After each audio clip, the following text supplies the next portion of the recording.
I want talking animals or superheroes. Yes.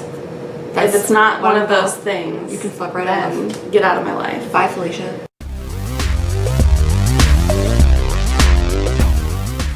Hey, it's Sue. And Megan in the restricted section.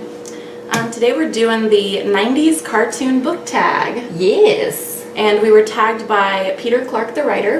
And Ben Sanders is the one who did the original tag.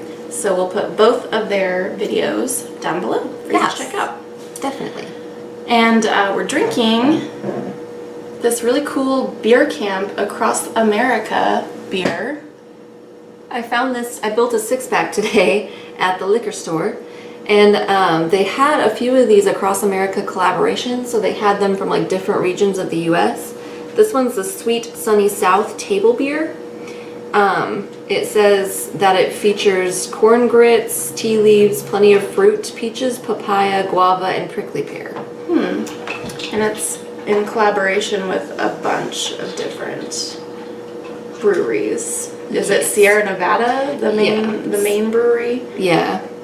So let's try it out. Cheers.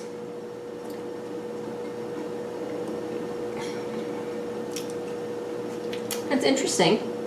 Not bad. Not bad. It is very fruity. And it's kind of tart.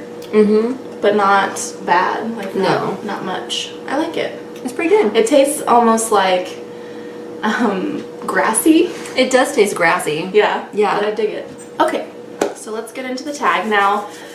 Turns out that Ben watched very different cartoons than we did in the 90s. Truth. I did not have cable, so if something was on Nickelodeon, I didn't see it. Yeah. I didn't have a satellite dish until we couldn't get cable where I lived. And we couldn't either, actually. We lived out in the country, so. I lived in the woods, so we got a satellite dish eventually, but. My dad wouldn't spend money on a satellite dish. We didn't even get a VCR till VCRs were starting to become obsolete. I remember that. That's hilarious. Yeah. So we changed the cartoons. We left with most of the cartoons. We changed to ones that we watched. Yeah. Because I literally was like, I haven't watched any of these. Yeah. And I knew what a lot of the ones that Ben chose were, but I didn't really watch them, so we tweaked it a little. So we left the descriptions the same. Yes. But changed the cartoons. Yes. Okay, so for the first one, Ben had the Rugrats. Right. And it's find a book that isn't a nostalgic read. But we both changed that to Batman the Animated Series, which was one of our favorites. Absolutely, and still is. Yeah, still love that show. We both still watch it. Yeah, we do. It's like often. So what book did you choose for that one? I chose Bruce Coville's Book of Monsters. This is very nostalgic for me because me and my best friend Whitney liked to read this book, and we also went through and rewrote the endings to all of the stories. And this is a collection of short horror stories for children. And since they're for children, they end with everything being all hunky-dory, and we thought that was lame. Well, yeah. So we went back and rewrote the endings so that like everyone was dead at the end. That's pretty awesome. So that's, nostalgia. Near and dear to your hearts. I don't have a copy of the book I chose. I chose Where the Sidewalk Ends by Shel Silverstein. We got to read that in school when I was a kid, and I thought it was the coolest thing ever. So, I think we might have read part of that in school too when I was a kid, maybe. I know I read it as a kid, but I feel like we at least read a few of the poems in class. Yeah, it was super awesome. I actually wrote poems as a child because we read that, and I was like, I could do this. I'm sure they were horrible. I don't remember, but yeah, that's what I chose. So for the next one, Ben chose Doug, and the description is find a book about growing up. So for this one, I changed it to Daria. Yeah. And I didn't actually watch Daria in the 90s either. I've watched it since. And Doug came on regular TV, and I saw an episode or two, but it wasn't really my thing. I wasn't into Doug. Wasn't crazy. Sorry. Yeah. But I chose Tiny Toons. Because I watched that a lot as a kid, and it's not exactly about growing up. They're just perpetual children, but whatever. So for that one, I chose The Bell Jar by Sylvia Plath because this is a coming of age novel. It's just a really fucked up one. And I felt like it was appropriate for Daria. And actually, Daria reads this book in the cartoon. So I thought it was appropriate. I chose The House of Mirth by Edith Wharton, which is also kind of a little bit of fucked up coming of age story. I mean, she definitely grows up a lot by the end and doesn't end well for her. But yeah, she learns a lot in that book, I'd say. Ooh. Okay, and so the next one, Ben had Johnny Bravo, and it was find a book whose main characters you don't like. And it was in the sense that Johnny Bravo is disliked by the other characters in the show. Right. Not that the viewer disliked him. Right. I chose Animaniacs. Okay. Because they fuck shit up for everyone else in the show, and people are usually not happy that they're around. That's so fair. I chose the Beetlejuice cartoon because same reason, really. That's a good one. Yeah. Okay, and for this, I chose the book The Rules of Attraction by Bret Easton Ellis because all of the characters in this book are just awful. I mean, it's a good book, but the characters are just these affluent pieces of shit college kids. Like, they're terrible. It's not what you want. For this one, I chose Tyler Durden from Fight Club because he's a selfish, sociopathic piece of shit. And he just doesn't give a shit about anyone else as long as his ends are met. The next one, Ben had chosen South Park, and that was find a book with questionable humor. And for this one, I changed that to Beavis and Butthead. I left it as South Park because I didn't actually watch that in the 90s, but I have watched South Park as an adult. I chose 5 Very Good Reasons to Punch a Dolphin in the Mouth by The Oatmeal, who is a pretty hilarious webcomic, and this was his first book. He's since put out, I think, 2 more, if not more than that. He's really funny. I enjoy him. And I chose the book Apocalypse Cow by Michael Logan. The book I thought was hilarious, but it's obviously some pretty dark humor because there's a lot of like death and gore. It is a horror zombie cows. book. Yeah. There's a lot of gore in here and some pretty fucked up humor, I think. But I thought it was hilarious and I loved it. The next one is The Powerpuff Girls. Find a book with a kickbutt female lead. And I changed this one to The Simpsons because even though Lisa's not the main lead, I think she's pretty kick-ass because she's smart and she stands by her convictions. So it's pretty awesome. That's who I changed that to. I changed it to The Magic School Bus because Miss Frizzle is pretty awesome. She's really smart and adventurous. And the book I chose is Kindred by Octavia Butler. The main character in this story is a black woman. She goes back in time to the antebellum South. Okay. And she's on the plantation where her ancestors lived. And she keeps sort of going back and forth, and she has to be very strong because being a black woman herself, things aren't good for her in that time. Damn. And this is a really good book. I'm pretty excited to read some more Octavia Butler because I haven't heard nothing but fantastic things about all of her books. That's awesome. So for this one, I chose The Girl with the Dragon Tattoo by Stieg Larsson. But yeah, the main character in this book, Lisbeth, she goes through some crazy ass shit, and then she definitely exacts her revenge, and it's really awesome. So yeah, she's pretty fantastic.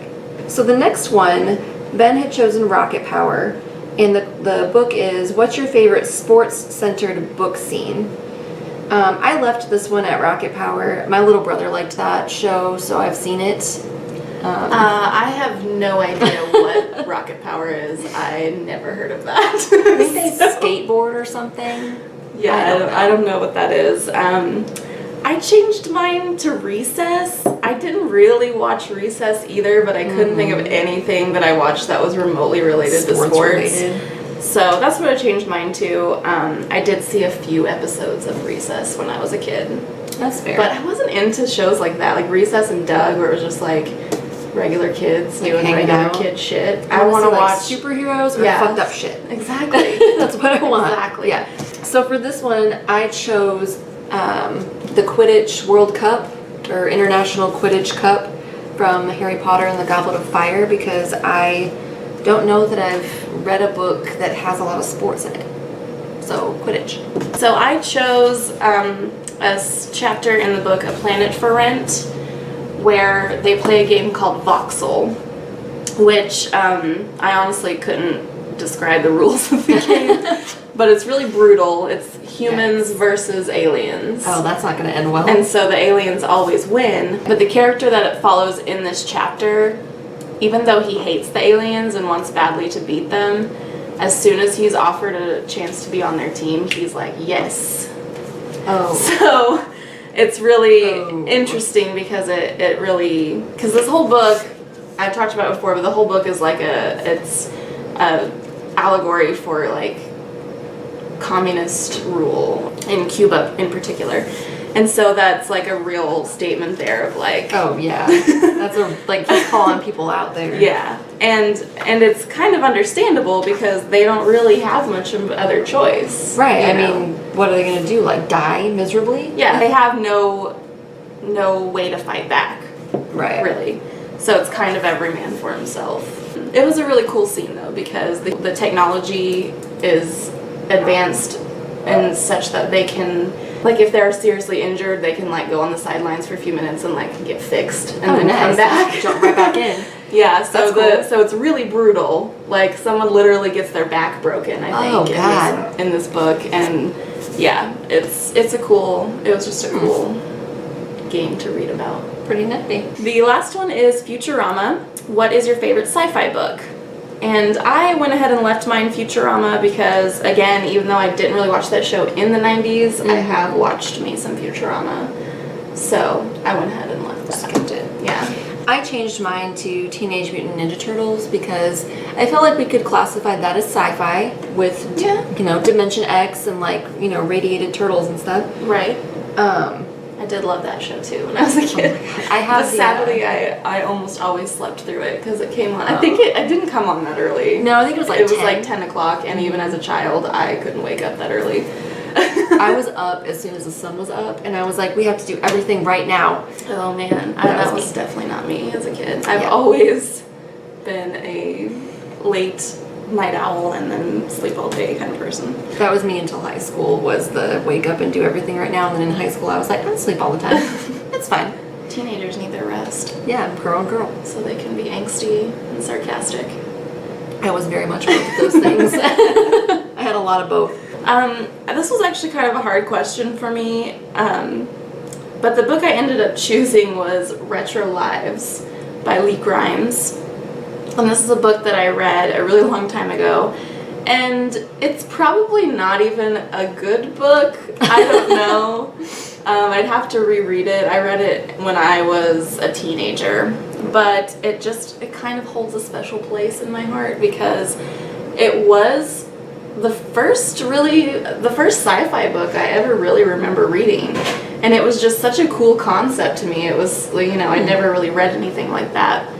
Because it was about a man who, he ages like normal, and then when he reaches around like 65 or something, he starts regressing and getting younger again, and as he gets younger, he loses his memories. And then he gets to be around like 25 or something, and he starts aging again. And it just, he gets a little older each time.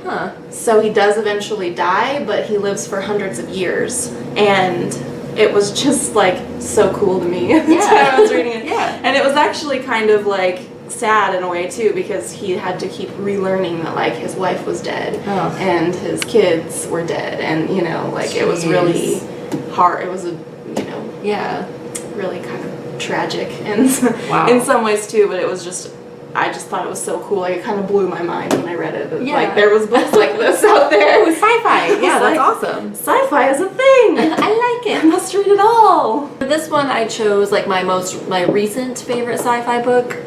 I can't stop talking about this book. I talk about it all the time. It's A Long Way to a Small Angry Planet by Becky Chambers. I fucking love it. I'm really glad that it's the first in a series because I'm gonna read the shit out of that series. No, I really loved it. I got sucked in.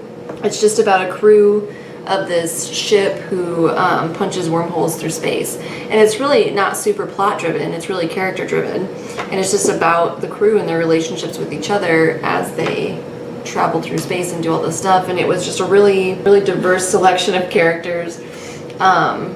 And I felt like most of the characters were really well developed. So I really loved it. Yeah, I liked that one a lot too. That's it. Yeah, That's the 90s cartoon book tag. That's all of them. So for this one, we are going to tag Lindy over at the Library of Lush. And we're also going to tag the book bat. Do what you want to do with this tag. If you want to use the cartoons we use, that's cool. If you want to use the ones that Ben did, awesome. Or if you want to come up with your own, just do that. So to revisit this beer, the beer camp across America, Sweet Sunny South Table Beer. I'm still digging it. I am too. Yeah, this is a pretty solid beer. It's a good summer beer. Mm-hmm, definitely. I think it's really cool that they collabed on this. I think the idea of this is really cool. The whole across America thing is pretty neat. Yeah, so would recommend. Check it out. Thank you everyone for watching. Yes. And you can find our social media in the description Down box below. If you're not already subscribed, please do it. Yeah. Yeah. What do you have to lose? Nothing. Nothing. But yeah, right. so that's it for us. We'll see you next time. All right. Bye. Bye.